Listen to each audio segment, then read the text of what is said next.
Oh, there you are, Costello. Hey, come here, you. Where have you been for the last 3 or 4 days? Where have you been, Lou? I've been looking all over for you. Oh, well, I've been up to my Uncle Artie Stebbins' ranch. I was picking vegetables. I'm helping with the labor shortage, Abbott. That's very commendable, Oh, Costello. sure. Yes, that's me. I continue. Yes, I Hey, think Abbott, it's wonderful. everybody's helping out. Yes, you should. And there was even a bunch of sailors working up there with me. Sailors picking vegetables? Yeah, what a sight. It's the first time I ever saw sailors picking up tomatoes without whistling at them. Who else was up at the ranch besides you? Oh, I had a lot of beautiful movie stars up there with me, Abbott. You did? I had Dorothy Lamour, I had Betty Grable. Mm. They were working in the potato patch. Yeah? But we had to make them stop. Why? The potatoes were coming up baked.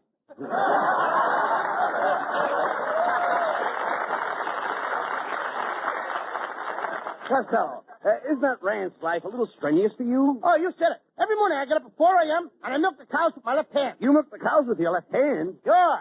That's my old cow hand. Oh, That's my old cow hand. all right. Just a minute. I'd like to... Yes. Lou. I'd like to see you getting up at 4 in the morning. Wasn't it dark? Oh, dark. When I got up this morning, it was so dark that me and my Uncle Artie started milking the same cow. You both tried to milk the same cow? Yep. There I was on the left side of the cow's crankcase, milking away. And my Uncle Stebbins was on the right side, when suddenly I felt something pulling my fingers. That's strange. I'll say, I squeezed many a cow in my day, but that's the first time a cow ever squeezed me. Costello, do you realize while you were out of town, the man from your draft board was looking for you? I know he was, and he found me, too. He walked up to me while I was milking that cow, and he tapped me on the shoulder. What did he say? He said, young man, why aren't you at the front? And what did you say? I said, because there ain't any milk on that end. Oh, it's Ken Niles. Hello, Ken. Well, I see the fat boy's back. Where's Costello been all week? Oh, he just got back from his Uncle Stebbins' farm. Oh, the farm, huh? Mm-hmm. I suppose he brought back a load of corn for the program. Yeah. Look, hilarious. I'd like to take you up to the farm. My Uncle Stebbins could use a man like you in his cornfield. He could? Yeah, his scarecrow was drafted. Costello, why do you always try to match with Ken Niles? He's a college man. That's right, Costello. Yes, I am a college man. I was a cheerleader at Southern California. I was the first cheerleader to have the students stand up and form the letters USC. Oh, I remember that. You were the one in the middle. You made a S out of yourself. Cut that out, Costello. Cut it out. Good old USC. That's where I met my little wife. She was studying to be an entomologist. Studying to be a what? An entomologist. Yes, Costello, that's a person who goes around chasing little bugs. Oh, you mean she was a chambermaid? Costello, how can you say that about a beautiful woman like Mrs. Niles? Beautiful woman. You heard me. The last time I saw a face like that was on a bottle of iodine. Oh, I heard that remark, Costello. Well, what are you sneaking in for? Where have you been, Mrs. Niles? I'll have you know I just came from a plastic surgeon. The place closed? The plastic surgeon spent 2 hours lifting my face. You look like he was interrupted. Costello, I think he did a beautiful job. That was no job. That was a project. Listen, Costello, there's nothing I can do about my face. I can't help the way it looks. Well, you could stay home. I mean, you don't have to go roaming around. All right. Don't pay any attention to Costello, Mrs. Niles. He's all puffed up because he did a little work on his uncle's farm over the weekend. Yep, Mrs. Niles, I'm a big outdoor man. Yes, I know. Every time I get close to you, I realize that you belong outdoors. Oh, you certainly told Costello off that time, dear. No. Oh, you make me feel like I'm floating on air. Oh, no, Kenneth, you make me feel like I'm floating on air. Oh, but I insist, dear. I'm floating on air. And I say that I'm floating on air. Ladies and gentlemen, you have just heard from a couple of old gas bags.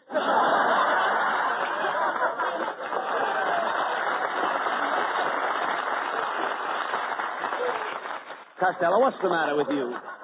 I made it. Yeah, I know. I know. You should have more respect for Mrs. Niles. Don't you realize that Sunday is Mother's Day? Gee, Abbott, that's right. I almost forgot. I even wrote a beautiful poem. I dedicated the poem to you, Mrs. Niles. A poem for me, Costello? That's lovely. Go ahead and read it for me. Okay. It is entitled, To Mrs. Niles at Springtime. Here I go. Lilacs blooming on the hill, give my heart a springtime thrill. You are the master. I am a slave. Yes, go on. You are master, I am slave. Go scrape your pan with Burma's shade. Get him out of here!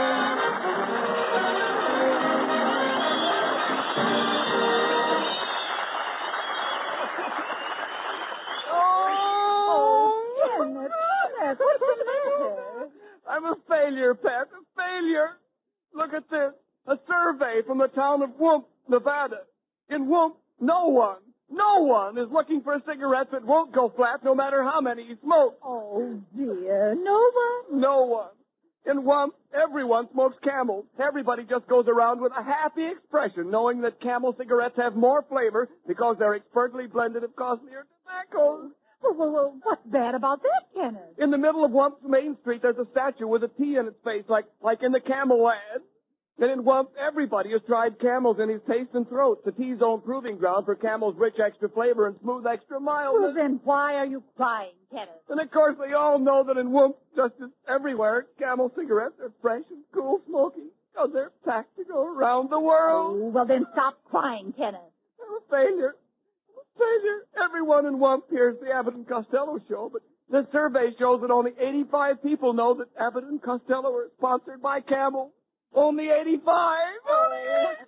Now, Kenneth, look. It says here the population of Wump is 72. Well, what do you know? Hey, Abbott, so long. I'll see you later. Come back here, Costello. Where are you going? Oh, I'm going back to my Uncle Hugo's ranch. But, what are you doing with those boxing gloves on? I'm in my Uncle Artie Stebbins' ranch. I always forget my Uncle Artie Stebbins. What'd you say? I say, what are you doing with those boxing gloves on? Oh, my uncle wants me to help him punch cows. Oh. Yuck. Oh, no. What a lark. You're staying right here in town. Now, this Sunday is Mother's Day. Mrs. Niles just called, and they need a lot of help over at Bigglebottom's department store. Oh, Bigglebottom. Yes. My cousin, Cockeyed Louie. He's a store detective there. Look, here's a picture of him, wearing his badge. My goodness. He's very cross-eyed. Yep. How could he be a detective? Are you kidding? Take a good look at the picture. Yes? Can you tell who he's watching? No. Come in. Pardon me, laddies. My name is Jock McGregor. Was your mother ever frightened by a riveter? You cannot say that to a McGregor. Watch out, brother. You're going to strip your gears. Quiet, Costello. What can we do for you, Mr. McGregor? Well, if you didn't mind, I'd like to say a few words in your microphone. Hey, Abbott, in order for me to talk to this guy, I'll have to practice up on my Scotch. Rip. All right, Levy. And it's a bray brick neck to neck. Jerk, Jock. Thank you. Hello, Mother. This is your son, Jack.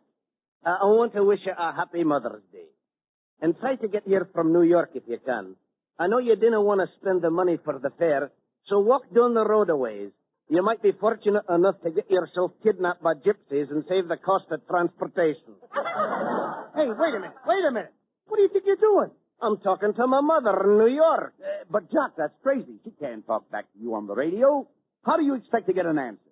Don't worry, lad. She'll answer me next week on Fred Allen's program. Get her, brother. Oh, will you keep those guys out of here, Abbott? Well, you see, Costello, everybody's thinking of Mother's Day. The stores will be crowded, so let's go over to Bigglebottom's and give Mrs. Niles a hand. Okay.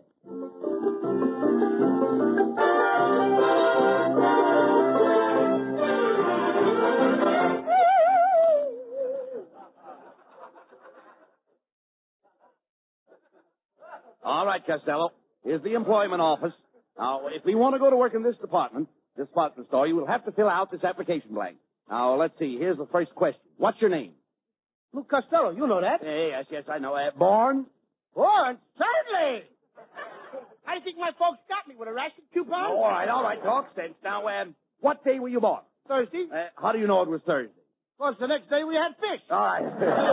Well, let's skip your birthday. You always do. You never give me nothing. Never mind that. Now, how much do you weigh? I don't remember, Abbott. Well, what did the little card say the last time you got on the scale? It said, you will take a trip over water. And what happened? I fell in the sewer. Oh. Stop this nonsense now. We've got to get this application filled out. Now, let's see. We have height, Wait. Oh, here's the next question. Hair. Hair? What do you think this is on my head? Broccoli? No, I mean the color of your hair. It's hard to tell the color because your hair is very thin. My hair's thin? Yes. So what? Who wants fat hair? Now, look. Don't be stupid. Here's another question. While working in the store and you happen to have an accident, whom do you wish notified? Me. I want to be the first to know. All right. Do you have any mark of identification? Yes, sir. I got a hole in my left stocking. Here, you want to see it, Abbott? No. Come on, take a look All right, at it. shut up. Come on. Quiet. Come on, we can play this little All right, piggy. quiet, please. That's all the questions except for your education. Did you go to school? Oh, sure I went to school. Seems like only yesterday that I was in the 4th grade. When were you in the 4th grade? Yesterday? Oh. Good morning, boys. Is there something I can do for you? I'm Mr. Fleshface, the manager, you know. Yes, we're Abbott and Costello. Mrs. Niles said you needed some help for the Mother's Day sale. Yes, well, have you boys had any experience working in stores? Yes, sir. I used to be a credit manager. Where? At the 5 and 10. But they fired me. Why? I couldn't remember the prices. Oh, well, we're so short of help we can even use a moron these days. Now, Mr. Costello, just step us behind the training counter here, and we'll try out... Keep it up. You'll make it, kid. Yes. Now, you be the salesman, and I'll be the customer. Now, here I come. Good morning, clerk. How much is your bathing cap? 50 cents. 50 cents. Aren't you a little dear? Yes, I am. And you're kind of cute yourself. Cut it Yes, out, you are. Costello. Cut it out. Here I come again. Clerk, how much is your bathing cap? 50 cents. Isn't that a little expensive? Sure they are. You can get them across the street for a dime. No. Costello, don't tell the customer that. Try it again, Mr. Plushface. All right, here I come once more. Good morning, clerk. Oh, back again, eh? No. You've never seen me before. Oh, yes, I have. I never forget a face, especially a puss like yours. Never mind that, Costello. He wants to buy a bathing cap. See, I told you he was in here before. Oh, this is ridiculous. Let's switch around. Now, I'll be the salesman and you be the customer. Now, you go out that very door, and I'll sell you a bathing cap for 50 cents. But I can get him across the street for a dime. Costello, go out that door and come in again. Okay. And remember, you're buying a bathing cap. Okay. Here I come. Good morning, sir. What do you want? I don't want anything. Then what did you come in here for? It's raining outside. Listen, you want a bathing cap. Oh, no, it ain't raining that hard. Oh, what a dummy. Costello, go out that door and come in again. You've got to buy a bathing cap. Okay, if you say so. All right, Costello, come in again. Costello! Costello, did you hear the man? Come in again. Hello? Legal Bottoms Department Store. Hello. This Yes? is Lou Costello. Well, for heaven's sake, Costello, where are you? In the drugstore across the street. What are you doing over there? Buying a bathing cap for a dime. I give up. So, you know, Costello, it certainly was nice of Mrs. Niles to get us a job in this department store. Yeah, we've been pretty busy, too, Abbott. Hey, how much money have we taken in so far? $300. $300? Mm-hmm. That's enough for us. Now we can start working for the store. Come, boys. Get busy. Oh, it's Mrs. Niles. Quit loitering behind that counter and wait on the customers. Oh, and while I'm here, I think I'll use my employee's discount and buy myself a pair of slacks. Pair of slacks, eh? You take size 52, don't you? Well, yes, I do. How could you tell? I used to make saddles for Seabiscuit. Oh, no wonder you haven't sold anything all morning. Now, I'm going to give you one more chance. Here comes our store's most important customer. She's that lovely screen star, Miss Claire Trevor.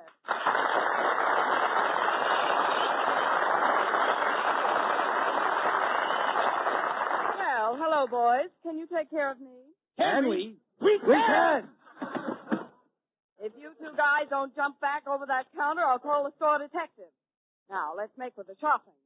My boyfriend opened up a charge account for me. He's got plenty of dough. Made it in oil. Crude? Never with me. You misinterpreted me. I doubt it. You doubt it? Yes. Now, Okay. look, I want to get him a nice present. He's 82 years old. 82 years old? Yes. Why don't you get him a bowl? A bowl? Yeah, something to soak his bread in. Take it easy, Costello. Take it easy. Hey, take it easy. You want to get us fired? Tell me, Miss Trevor. Yes. Could we interest you in some perfume for your mother for Mother's Day? Say, now that's an idea. Have you got Cody's sheep? Have we got what? Cody's sheep? No, ma'am, but we got McCarty's goat. I think we better skip the perfume. Oh, come on, Miss Trevor. Why don't you try a little squirt? You don't appeal to me. You are misinterpreting me. I don't think so. I think so. All right, Miss Trevor, try this perfume here. It's our most expensive brand. $90 an ounce. Oh, let me smell it.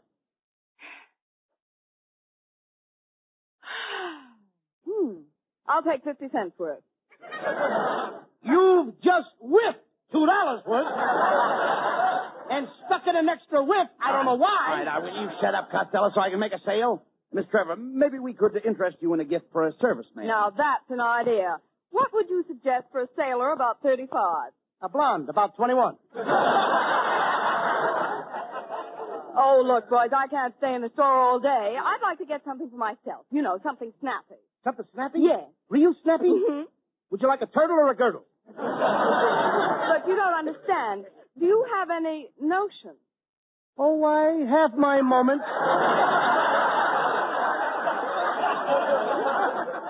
Pardon me, miss. Now, look here, you two clerks. What kind of a department are you running here?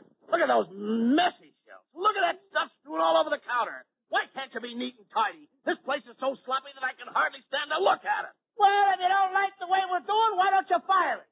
I can't. I don't even work here. That fellow is right. Now, I'm going to get somebody with a brain to wait on me. Just a second, Miss Trevor. I am not used to getting brushed off. You've no idea how much it would improve your appearance. You are a fresh day. Costello! You. Costello! Please, remember our jobs. Suppose we look around the store, Miss Trevor. All right, I think I'll do some shopping on the upper floors. Okay. Polly needs the osculator. No. You mean escalator. You know what an osculator is. It's a person who wants to kiss all the time. Follow me, babe, but don't ask any questions. Never mind him, Miss Trevor. Let's take this elevator. Step right in, please. Up and down. What else have you got? Take me up to the 20th floor, please.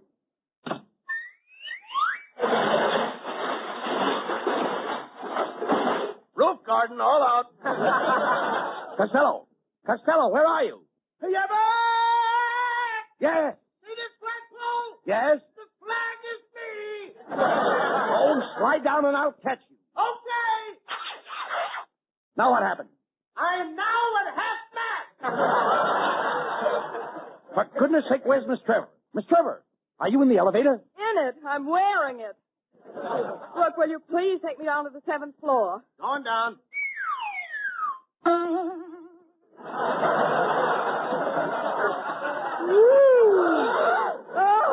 What's the matter, Miss Trevor? Did we come down too fast for you? Oh, no. I always wear my girdle around my neck. Step this way, Miss Trevor. Here's our fur department. Can we show you something? Well, I don't know. Have you got a spotted leopard? No. But we got a dirty mink. Wait a minute, Costello. Hey, here. I have an idea. Now, there's something that looks nice. Go ahead and grab that little number over there. Wrong number. Hey, Miss Trevor, here's a beautiful fur coat you'd like. What in the world is that? That's genuine weasel with built-in mothballs. Costello, did your mother ever have any children that lived? No, ma'am. We just...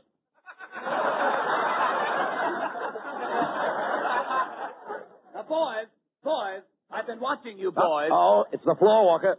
Floor worker, this guy is flying. Now, look here, you two. Mrs. Niles asked me to tell you that unless you sell something to Miss Trevor immediately, you'll have to turn in your pencils and your Dixie cup. Oh, you kid!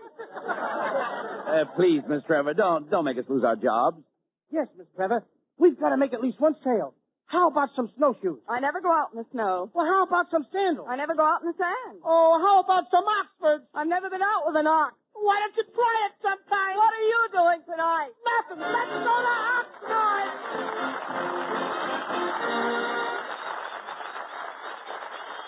Abbott and Costello will be back in just a moment.